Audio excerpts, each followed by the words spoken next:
Marvel, Mindy Kaling, Rosamund Pike, Juliette Lewis, just some of the names you're going to hear on TV news and reviews this week. 6 brand new shows with tons of firepower behind them, both in front of the screen and behind it. Let's talk TV.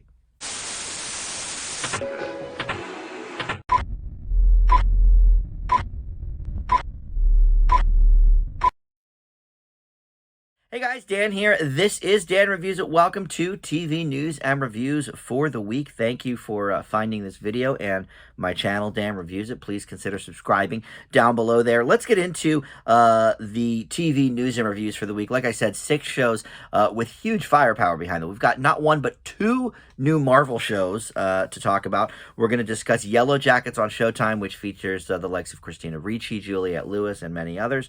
The Sex Lives of College Girls on HBO Max, created and co-written by Mindy Kaling.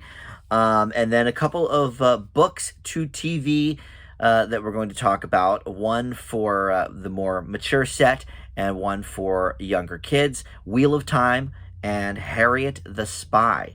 Each with decades of huge books behind them. So before we get into all of that, though, let's talk the news. Not a ton this week, which makes sense because of the Thanksgiving weekend. Obviously, a lot of TV execs not going to their office. But we do have a few that just came out here within the last couple of days. So 2 renewals for you, and I'm very excited about both of these. They got an A and A- respectively on my channel. We Are Lady Parts for season 2 on Peacock. Still 100% on Rotten Tomatoes. It's easily one of my favorites of the year. I gave it an A. And it's one that I was able to watch all the way through. I've talked about this before, but usually I only will watch like the first maybe 2 episodes of something, get a taste for it.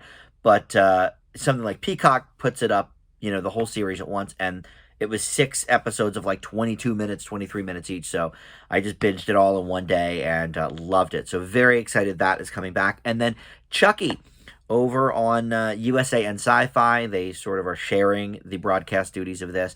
I gave this an A- about a month ago. Love this show. So clever. Very great adaptation of course, the Child's Play movies.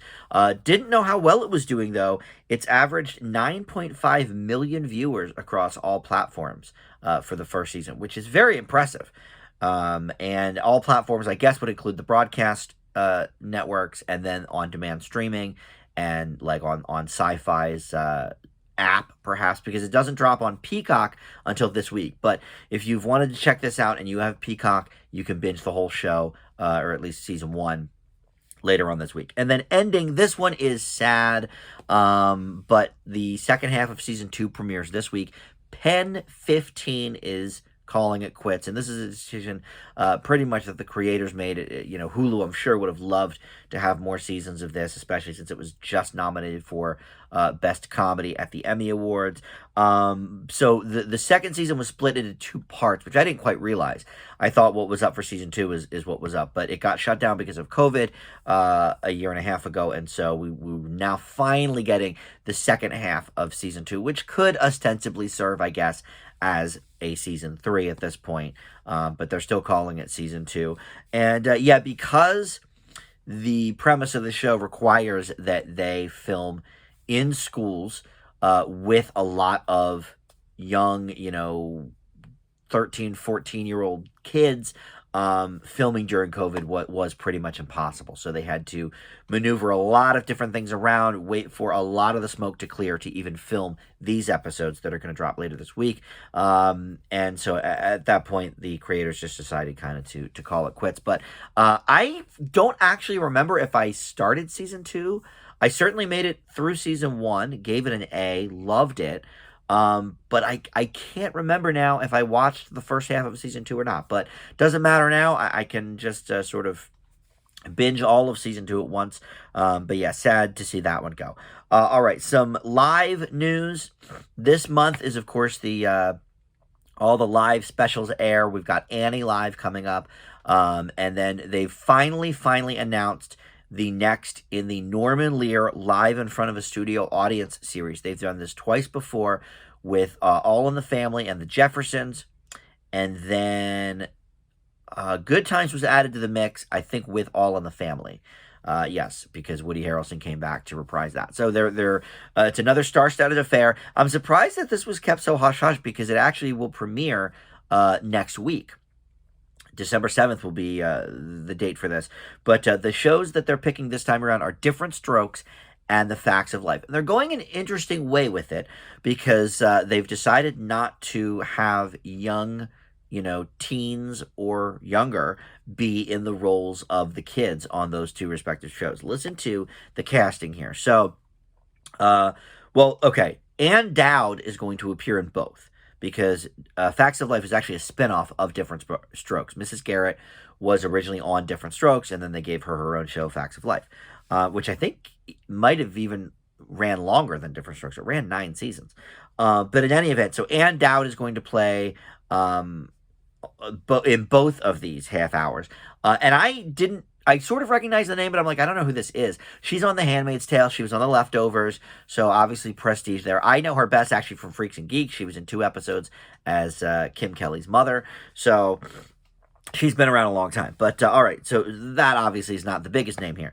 But listen to this. We've got Catherine Hahn as Jo. She, of course, is on a very hot streak right now. Allison Tolman, who I love, playing Natalie. Gabrielle Union doing Tootie. And Jennifer Aniston playing Blair. I mean, you can't get bigger than Jennifer Aniston, really. But over on Different Strokes, they're going to try because they've got John Lithgow is going to play Mr. Drummond. I think that's great casting. And then Kevin Hart is going to play Arnold, the young son, and Damon Wayans is Willis. And I had to read the article again. It's not Damon Wayans Jr. It's straight up Damon Wayans, who has got to be in his 50s, if not older, at this point in time, playing, a 14-year-old, 15-year-old Willis. But obviously they're going with sort of a different mentality this time. I mean, Jennifer Aniston is in her 50s as well.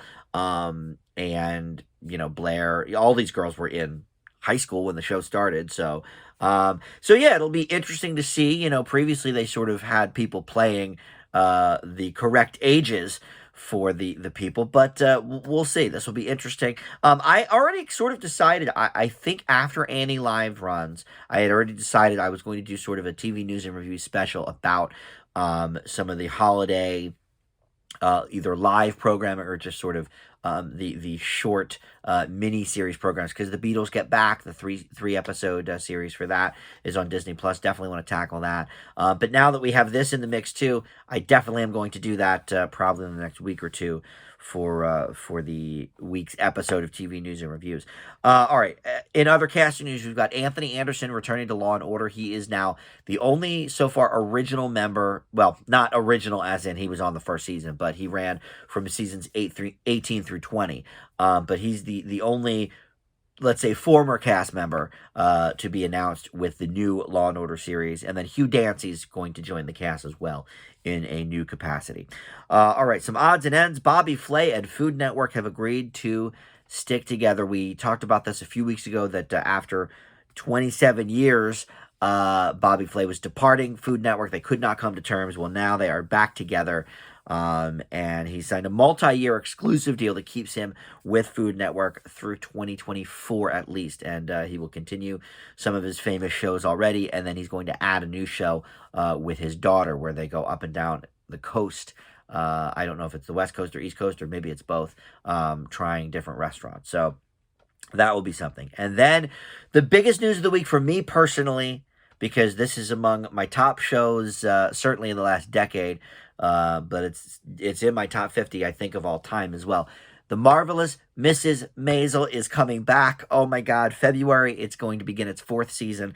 There's going to be 2 episodes debuting each week for a total of 8 episodes. So for a month straight, we'll get 2 episodes every week. And I think this is one I'm caught up on because I feel like I watched season 3 a year ago. I definitely did, because where they ended the story, what they said in the article, I remembered all of that. So I did watch season 3. I'm all caught up on this show. I am waiting patiently for this new season. So the 4th season is going to be set now in 1960. We finally made it into the 60s.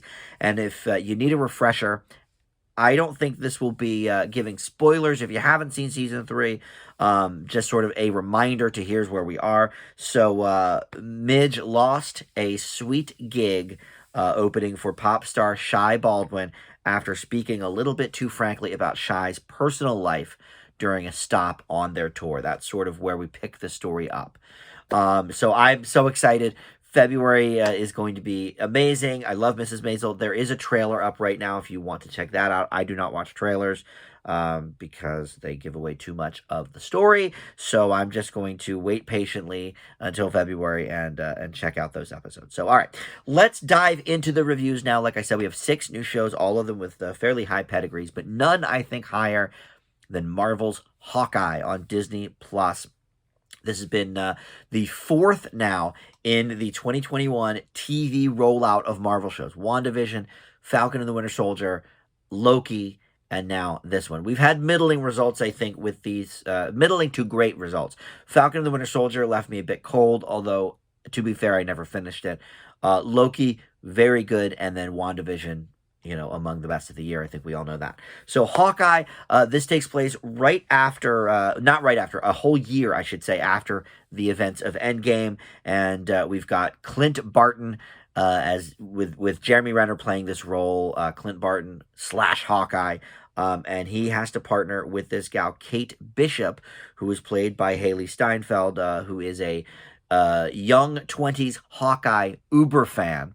And can't wait that, she has become Cliff Barton's protege. Oh my God, I'm just loving this so much. And eventually she is to take over the Hawkeye mantle. This is what a lot of these Series 4, what do they call them now? Phase 4 shows and movies are doing. Black Widow, I don't think this is a spoiler if you haven't seen it, but Black Widow is essentially a lead-in to Florence Pugh taking over as the new Black Widow, because as we know, probably the fate of Black Widow from some of the Marvel movies.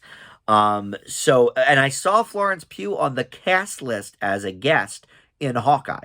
I watched the first 2 episodes, the ones that are up now, but there's 6 episodes total, and Florence Pugh is apparently in at least one of them. So we'll see her as, I assume, the new Black Widow, and that's where they'll introduce her. So this is sort of all, Phase 4 is about. I didn't watch Falcon and the Winter Soldier, but I sort of know what happens with the passing of the torch there.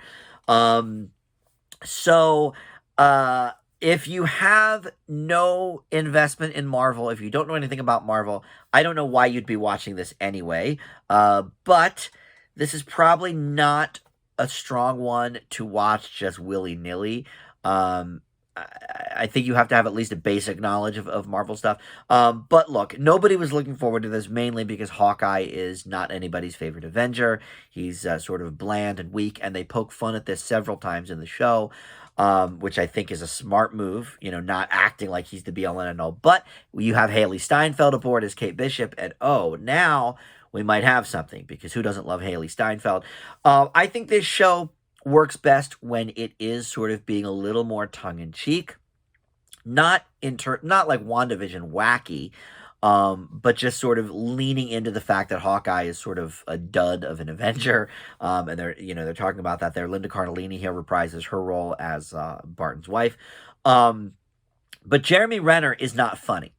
I witnessed this firsthand at Saturday Night Live. I wasn't there, of course, but watching it on TV, and he's just not funny. And that's okay. You don't have to be funny always, to be an actor. You could just do drama. And he excels at that. Mayor of Kingstown is very good. But where they play into that is they don't give him the punchlines. It's more about him as Barton being awkward.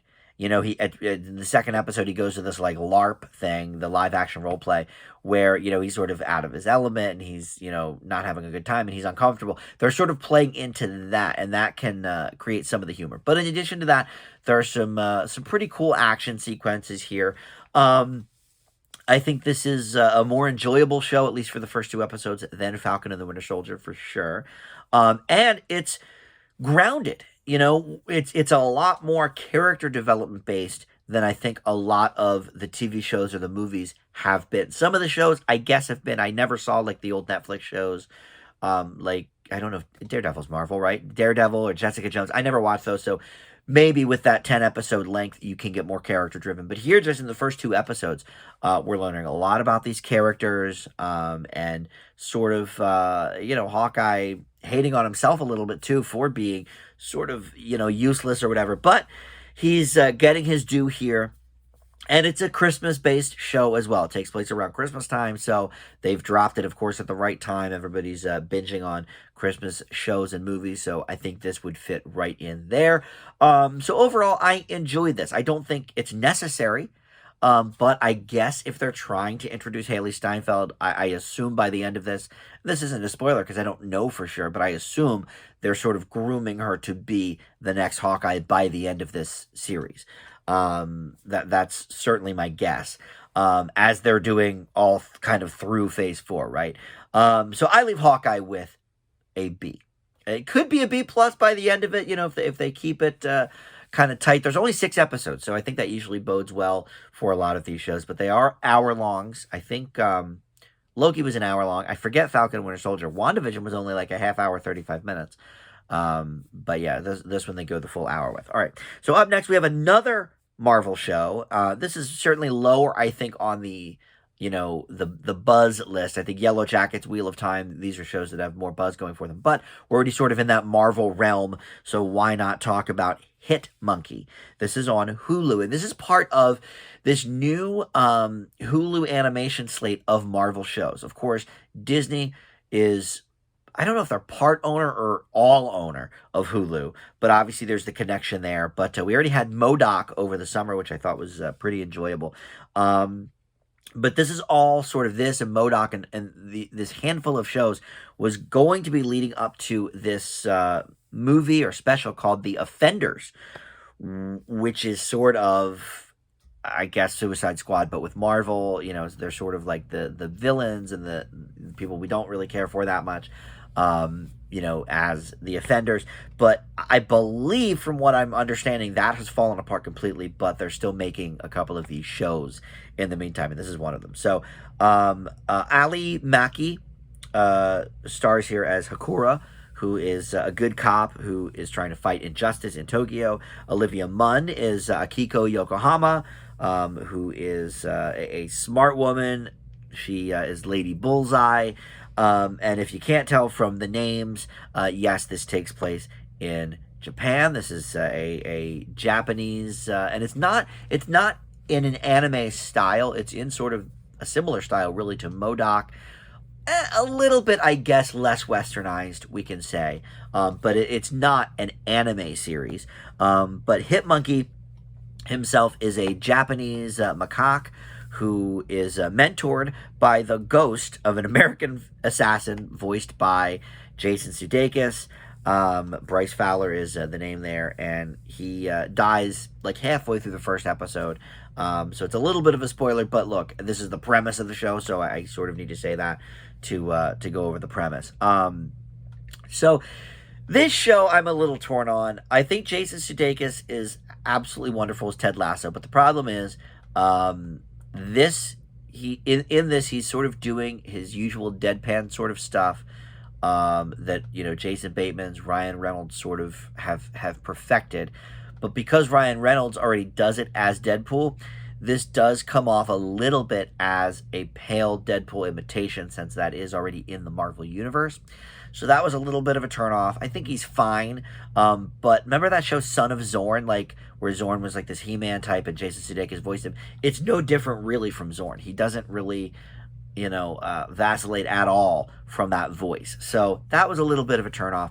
And in addition, this is sort of all over the place in terms of does this want to be an action series, or does this want to lean more into the comedy elements like MODOK does?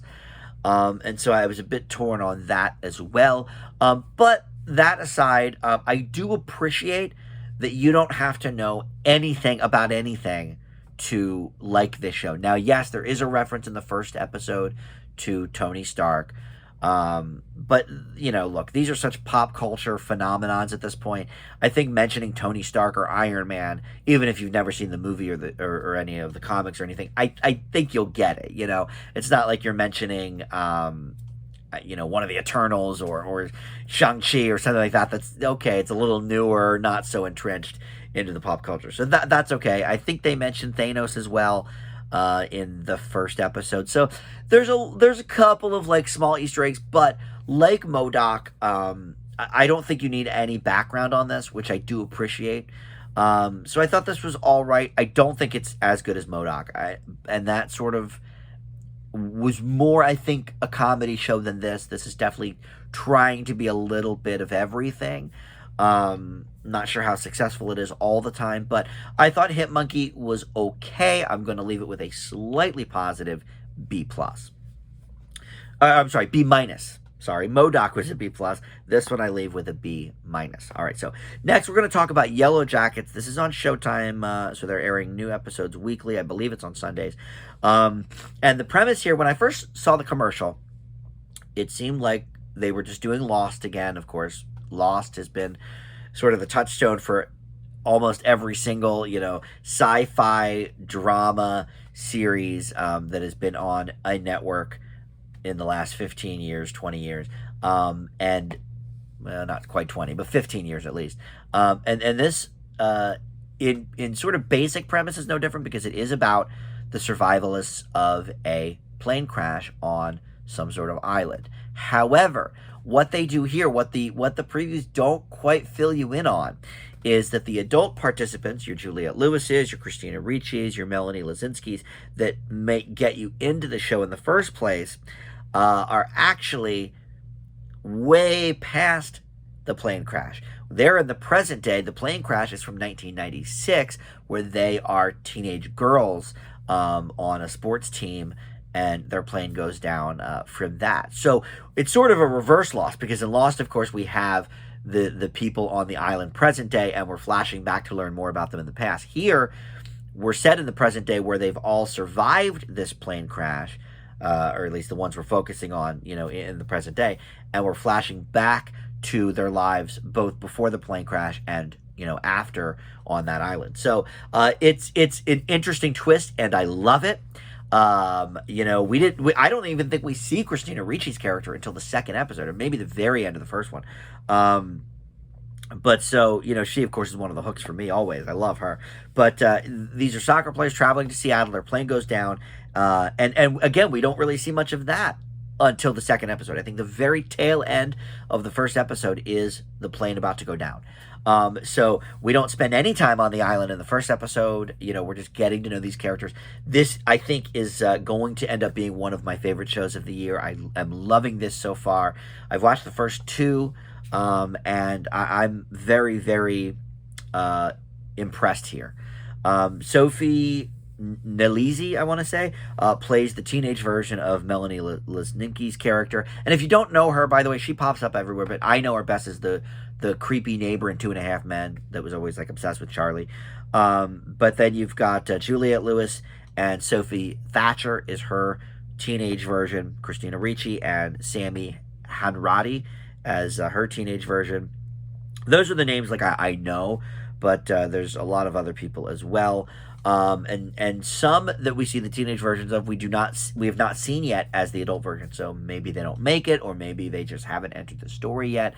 But I am loving piecing this thing together. It is in very few shows have been able to repeat what Lost has done in terms of the mystery element and the storytelling. And I don't quite know if there's a sci-fi bent to this yet. Like La Brea, there certainly is. I think I'm 3 or 4 episodes into that on NBC currently. And that's sort of not quite a plane crash, but, a big black hole, sucks people in, and then they land on this island. But I'm not sure in these first 2 episodes if we've really had any sci-fi elements yet. I don't know if there are any. This could just be a tale with real world elements in it, which I'm also fine with. and it would separate it a little bit more even from Lost. But I'm loving this. This is another one where it's like, okay, it's going to depend on where the season goes from here. But from these first two episodes, this is one of my favorites of the year. I'm really in with the acting is great. These girls, I don't know any of them. I know some of the grown women, like I said, but the actresses playing the teenage counterparts, I don't know any of them, and they're all really solid. And even without knowing necessarily by name, okay, well, she's playing, the young Christina Ricci, or she's playing the young Melanie. They got actresses that you would believe, in 25 years will grow up maybe to look like these women. So that was pretty good casting as well. I'm really enjoying Yellowjackets. One of the year's best thus far. Gets an A from me.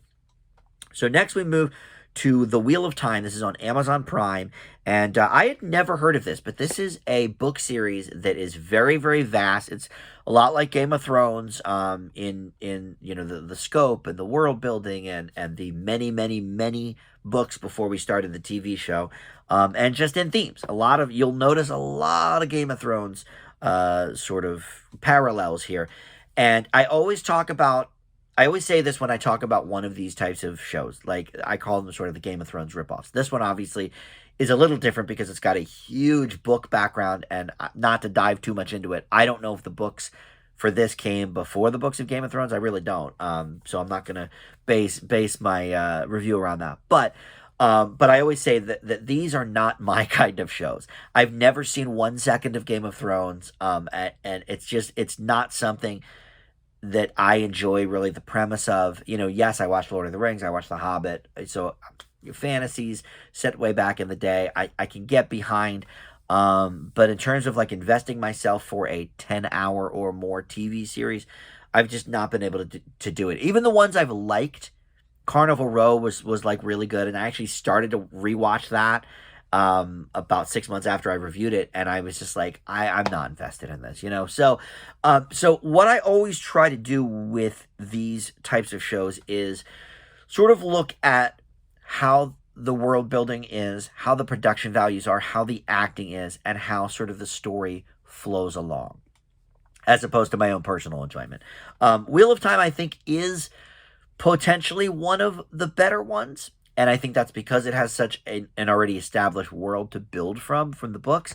But I actually still found it rather boring, more so than a Carnival Row or something. There is a slow burn to this where they really, really want you to invest in the world itself, I think, before asking you to invest in any of the characters.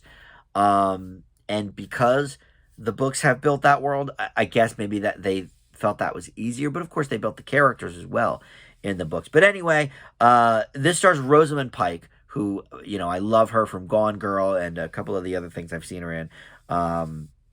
But she's really the only person who I recognize. Daniel Henney, Zoe Robbins, Madeline Madden. I don't know any of these people, but they all star here as well. And Rosamund Pike plays the lead here, Moraine.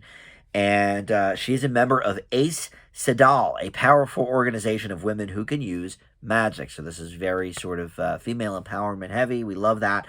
She takes a group of 4 youngsters on a journey around the world. And when I say youngsters, I mean like early 20s probably. Believing one of them may, in fact, be the reincarnation of the dragon, who, like usual dragons, very powerful, and they can either save the world or destroy it. So that's the basic premise. I like the premise of this. I think the acting here is pretty good. Rosamund Pike is the one that shines, as you might expect.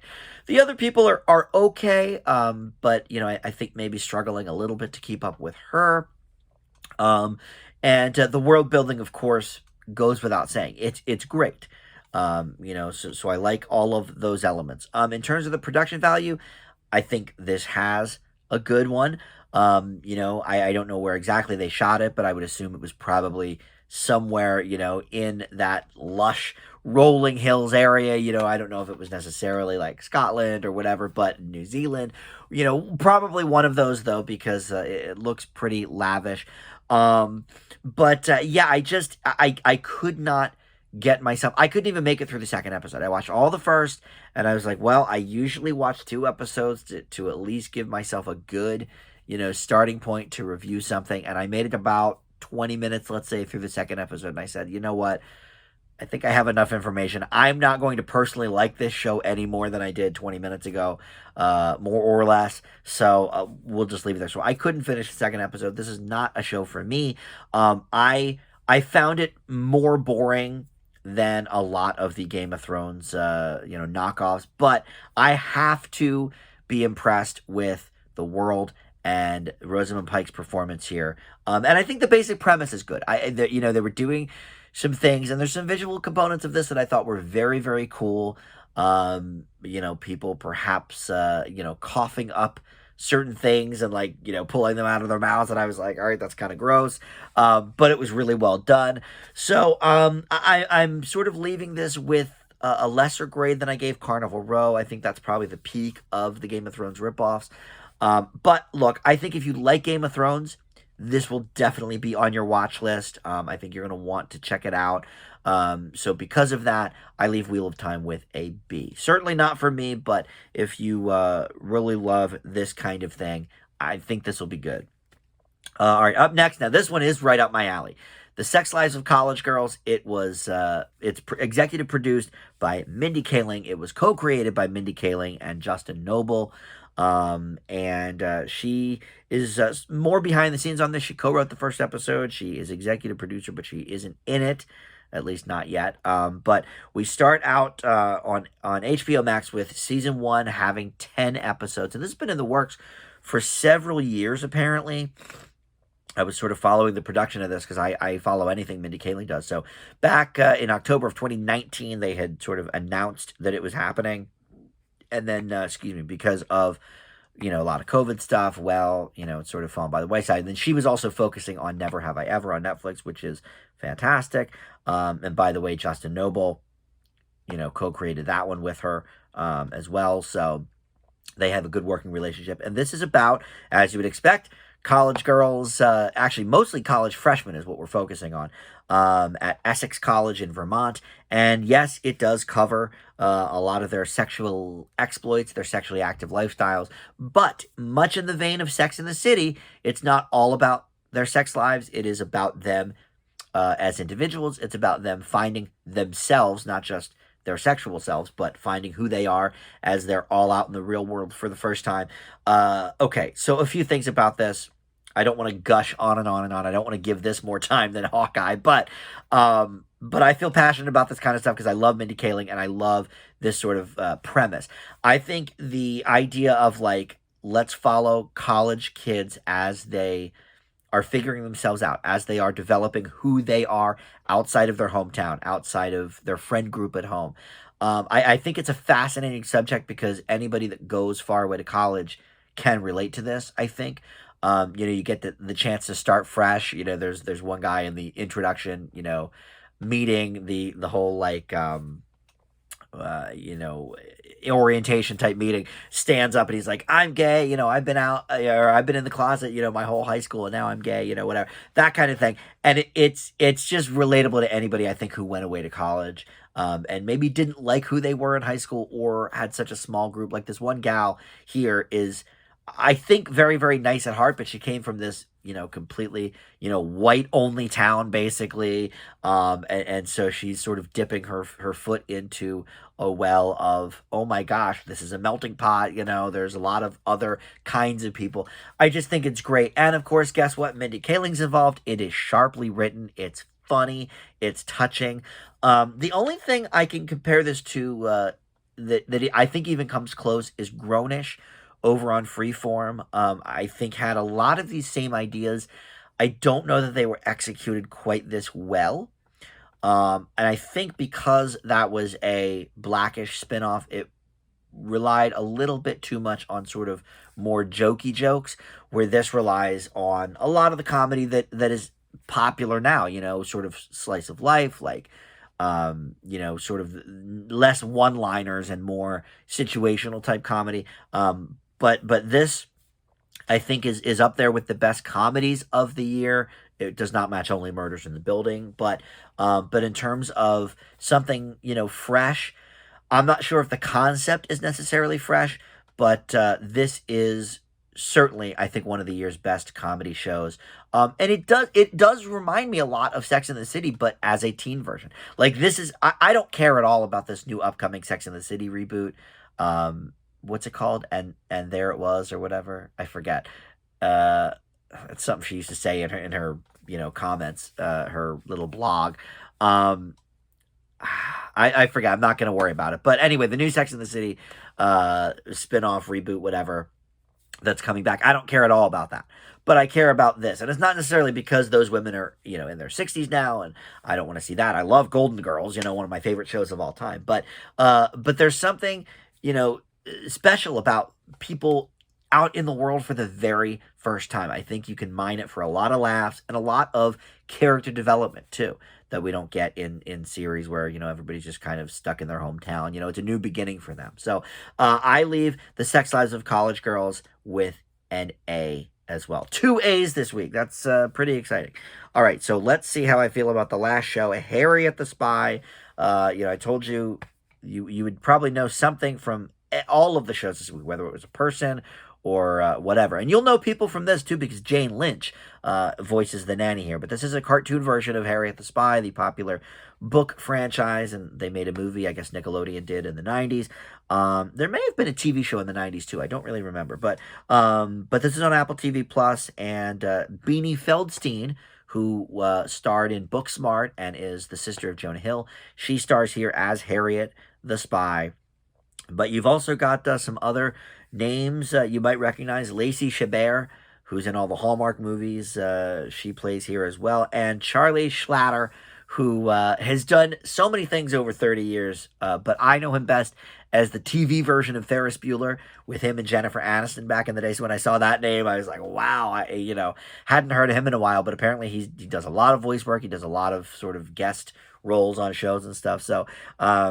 So anyway, I never really got into Harriet the Spy. This book series was out after I was already a kid, so I never really dove into it. But from what I understand, she is not the most revered of book series or book kids. I think people kind of find her annoying.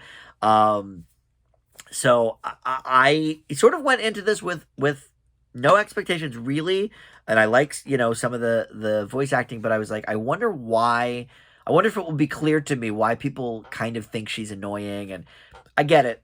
It seems like this character is probably pretty true to the books, because she just seems like a weirdo and a creep, and she's like sneaking into people's houses, and like they should just call her Harriet the Creep, really. I think there's a little bit of humor here. The animation is very basic. I think it's probably going after the animation style of the book, which is certainly fine. But this did not draw me in like a lot of the other Apple TV Plus kids shows that I've watched. Doug Unplugs, Stillwater, a lot. I think Apple TV Plus, really, I say it all the time, does have the best original programming for kids. I think that's one of its great attributes on Apple TV Plus. This one, I think, fell short for me. Again, I got a couple of laughs here and there, but for the most part, this girl's kind of annoying. I think Jane Lynch does a great job as, was it Oh Golly is the name of the nanny. But just from the theme that, Harriet the Spy loves tomato sandwiches with mayonnaise, and that's what she eats. She eats them every day, apparently, and all it is mayonnaise and 4 slices of tomato on bread. Right there, I was like, this girl sucks. Like, what is going on with her? I'm sure it's pretty faithful to the books, but I can see why people maybe don't love this girl so much. She's a little bit annoying. The show itself is not as annoying as she herself is, but I'm going to give Harriet the Spy on Apple TV Plus with a C+. So even though there were some middling ones, nothing negative this week. And actually a couple of really, really strong entries in Yellowjackets and The Sex Lives of College Girls, both obviously very different shows as well. So, whatever you're in the market for this holiday season, one of those may do the trick for you. So that's going to do it. I think, maybe the next TV news and reviews will be sort of taking a look at some of the specials for the holiday season. We've got, Annie Live, live in front of a studio audience with Different Strokes and Facts of Life. The Beatles Get Back special. Maybe I'll check out the Tony Bennett Lady Gaga concert from the other night. There's a handful of, just 2 or 3 episode things or one-off specials that are coming for the holidays. So maybe I'll dive into those next week. So till then, thank you for watching, and we'll see you then. Bye.